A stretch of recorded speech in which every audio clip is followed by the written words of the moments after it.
কোনো pump, tubewell কিংবা চাপ যন্ত্র ছাড়াই অবিরাম মাটির নিচ থেকে পাইপে পানি উঠছে।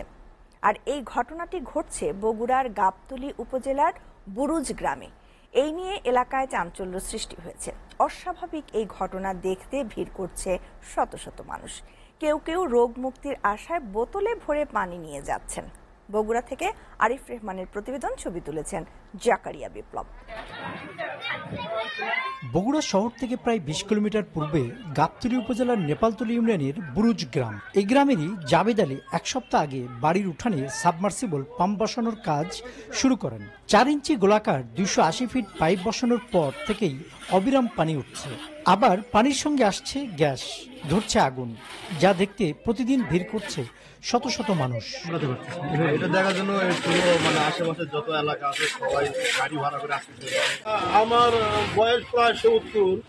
আমার জিন্দেগির মধ্যে আমি কোনোদিন দেখিনি এরকম মাটির থেকে এরকম পানি উপরের দিকে ওঠে এবং সেই পানিতে ম্যাচ ঠোকা দিলে আগুন ধরে যায়। আজকে দেখলাম যে বাস্তব। এ নিয়ে এলাকাবাসীর মনে ছড়িয়ে পড়েছে আতঙ্ক। কেউ কেউ রোগ মুক্তির আশায় বোতল বোতল পানি নিয়ে যাচ্ছেন। ঘটনা মনে করেন মনে হয় এক সপ্তাহ মনে হয় মেকাররা বসে দিয়ে গেছে, বসে দিয়ে গেছে। এখন বসে দিয়ে ওরা সেট করে দিয়ে গেছে, তখনই নিয়ে পাইনি। দূর দূরান্ত থেকে, বগুড়া থেকে আরো বিভিন্ন এলাকা থেকে আসতেছে লোকজন, আসে অন্তরে পানি সংগ্রহ করে নিয়ে যাচ্ছে।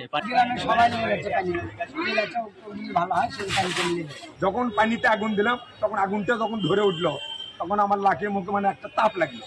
ঘটনাটি স্বাভাবিক দাবি করে পরীক্ষার জন্য পানি সংগ্রহ করা হয়েছে, জানালেন জনস্বাস্থ্য প্রকৌশল বিভাগের এই প্রকৌশলী।